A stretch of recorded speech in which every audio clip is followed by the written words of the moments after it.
എല്ലാ കൂട്ടുകാർക്കും നമസ്കാരം. നമ്മുടെ പുതിയ വീഡിയോയിലേക്ക് സ്വാഗതം. ഇന്നത്തെ നമ്മുടെ വീഡിയോ വളരെ രുചികരമായിട്ടും എളുപ്പത്തിലും തയ്യാറാക്കി എടുക്കാൻ പറ്റിയ ക്രിസ്പി പഴം ഫ്രൈ ആണ്. വളരെ സ്വാദാണ് ഇതുപോലെ ഉണ്ടാക്കി കഴിക്കാനായിട്ട്. നമ്മുടെ കുഞ്ഞുങ്ങൾക്ക് ഏത്തപ്പഴം കഴിക്കാനൊക്കെ വളരെ മടിയാണ്. അപ്പോൾ അവർക്ക് ഇതുപോലെയൊക്കെ ഉണ്ടാക്കി കൊടുക്കുകയാണെങ്കിൽ അവർ ഒരുപാട് ഇഷ്ടത്തോടു കൂടി തന്നെ കഴിക്കുകയും ചെയ്യും. അപ്പോൾ നോക്കിയാലോ എങ്ങനെയാണ് വളരെ ടേസ്റ്റി ആയിട്ട് നല്ല ക്രിസ്പി ആയിട്ട് പഴം ഫ്രൈ ചെയ്തെടുക്കുന്നതെന്ന് നമ്മുടെ വീഡിയോയിൽ കൂടെ നമുക്ക് കണ്ടു നോക്കാം. വീഡിയോ കാണുമ്പോൾ നിങ്ങൾക്ക് ഇഷ്ടപ്പെടുവാണെങ്കിൽ നിങ്ങളുടെ വിലയേറിയ ലൈക്ക് തരാൻ മറക്കല്ലേ.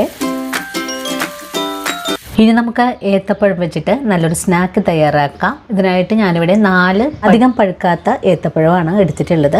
ഇനി നമുക്ക് ഈ ഏത്തപ്പഴത്തിന്റെ തോലെല്ലാം ഒന്ന് കളഞ്ഞ് രണ്ടായിട്ടൊന്ന് ഭാഗിച്ചെടുക്കാം. പഴം എടുക്കുമ്പോൾ അധികം പഴുപ്പെത്താത്ത പഴം വേണം എടുക്കാനായിട്ട്. പഴം ഇതുപോലെ ഒന്ന് രണ്ടാക്കി പീസാക്കി വെക്കാം. അങ്ങനെ പഴം മുഴുവനും ഞാനിവിടെ 2 കഷ്ണങ്ങളായിട്ട് ഭാഗിച്ചിട്ടുണ്ട്. നമുക്ക് വീണ്ടും ഇതിനെ ഒന്ന് പിളർന്നെടുക്കാം. ഇതുപോലെ പിളർന്നിട്ട് നമുക്കിതൊന്ന് 3 പീസായിട്ട് കട്ട് ചെയ്തെടുക്കാം. ഓവറായിട്ട് പഴുക്കുവാണെങ്കിൽ നമുക്കിതുപോലെ കട്ട് ചെയ്തെടുക്കാൻ ബുദ്ധിമുട്ടായി വരും. ഈ ഒരു രീതിയിലാണ് നമുക്ക് വേണ്ടത്. ഒരു കട്ടിംഗ് ബോർഡിൽ വെച്ചിട്ട് കട്ട് ചെയ്തെടുത്താൽ മതിയാകും. എല്ലാ പഴവും നമുക്കൊന്ന് കട്ട് ചെയ്തെടുത്തിട്ട് വരാം. അങ്ങനെ നമ്മൾ എല്ലാ പഴവും ഇവിടെ കട്ടാക്കി എടുത്തിട്ടുണ്ട്.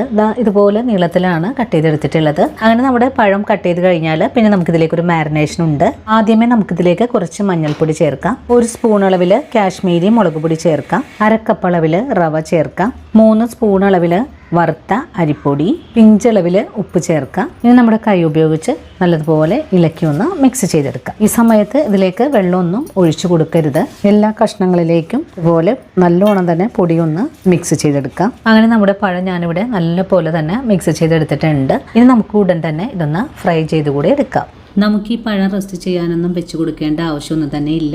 ഇനി നമുക്ക് ഫ്രൈ ചെയ്യാൻ തുടങ്ങാം. ഇതിനായിട്ടൊരു പാൻ അടുപ്പിലേക്ക് വെച്ചിട്ടുണ്ട്. ഇനി നമുക്ക് ഈ പാനിലേക്ക് ഓയിൽ ഒഴിച്ചു കൊടുക്കാം. എണ്ണ ഇപ്പോൾ ചൂടായി വന്നിട്ടുണ്ട്. നമുക്കിതിലേക്ക് ഫ്രൈ ചെയ്യാനായിട്ട് ഇട്ട് കൊടുക്കാം. 2-3 തവണകൾ കൊണ്ടാണ് നമുക്കിത് ഫ്രൈ ചെയ്തെടുക്കാൻ സാധിക്കുന്നത്. ഇനിയിപ്പോൾ നല്ലതുപോലെ മുരിഞ്ഞു വരുമ്പോഴേക്കും നമുക്കൊന്ന് മറിച്ചിട്ട് കൊടുക്കാം. ഇനി നമുക്കിതൊന്ന് മറിച്ചിട്ട് കൊടുക്കാം.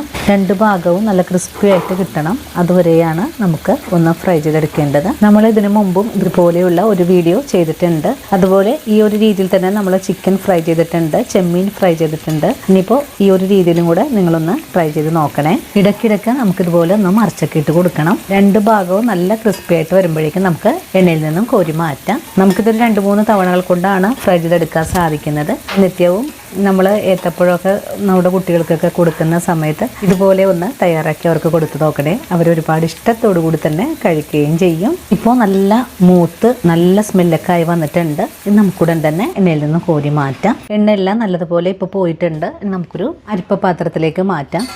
അടുത്തത് നമുക്കിതുപോലെ തന്നെ ഫ്രൈ ചെയ്തെടുക്കാം. അങ്ങനെ രണ്ടാമതും പഴം എണ്ണയിലേക്ക് വറുക്കാൻ ഇട്ട് കൊടുത്തിട്ടുണ്ട്. ഇതും മുരിഞ്ഞു വരുമ്പോൾ നമുക്ക് നേരത്തെ ചെയ്ത പോലെ തന്നെ നമുക്ക് കോരി മാറ്റാവുന്നതാണ്. രണ്ടാമതും പഴം മുരിഞ്ഞു വന്നപ്പോൾ മറിച്ചിട്ട് കൊടുക്കുകയാണ്. അങ്ങനെ രണ്ടാമത്തെ പഴവും ഇവിടെ നല്ല പോലെ തന്നെ മുരിഞ്ഞു വന്നിട്ടുണ്ട്. ഇത് നമുക്ക് എണ്ണയിൽ നിന്നും കോരി മാറ്റാം. വളരെ എളുപ്പമാണ് ഇത് ഉണ്ടാക്കിയെടുക്കാനായിട്ട്. നമ്മുടെ കുഞ്ഞുങ്ങൾക്ക് സ്കൂളൊക്കെ വിട്ട് വരുന്ന സമയത്ത് നല്ല ചൂട് കട്ടൻ ചായയുടെ ഒപ്പം കൊടുക്കാനായിട്ട് വളരെ തന്നെ നല്ലതാണ്. ഇതിൽ റവയെല്ലാം ചേർത്ത് ഫ്രൈ ചെയ്തെടുക്കുന്നത് കൊണ്ട് ഒരുപാട് എണ്ണയൊന്നും കുടിക്കാതെ തന്നെ നമുക്ക് ഫ്രൈ ചെയ്തെടുക്കാനും സാധിക്കും. അങ്ങനെ രണ്ടാമതും നമ്മളിവിടെ പഴം ഫ്രൈ ചെയ്ത് മാറ്റിയിട്ടുണ്ട്. ഇതിൻ്റെയും എണ്ണയെല്ലാം പോയി വരുമ്പോൾ നമുക്ക് അരിപ്പ പാത്രത്തിലേക്ക് മാറ്റാം. അപ്പോൾ നമ്മൾ ഫ്രൈ ചെയ്തെടുക്കുമ്പോൾ ഇതുപോലെ ഇത്രയും തന്നെ നമ്മൾ ചേർത്തിട്ടുള്ള ചേരുവകൾ ബാക്കി വരും. ഇത് നമുക്ക് മാറ്റി വയ്ക്കാം. അടുത്ത ദിവസം നമ്മൾ ഇതുപോലെ തയ്യാറാക്കുവാണെങ്കിൽ ഇതെടുക്കാവുന്നതാണ്. ഇത് നമുക്ക് ടിന്നിലടച്ച് സൂക്ഷിക്കാൻ പറ്റുന്നതാണ്. ഫ്രിഡ്ജിലേക്ക് മാറ്റിയിട്ട് സൂക്ഷിക്കാൻ പറ്റുന്നതാണ് കേട്ടോ. അപ്പോൾ ഇന്നത്തെ നമ്മുടെ വീഡിയോയും ഇത്രയുള്ളൂ കൂട്ടുകാരെ.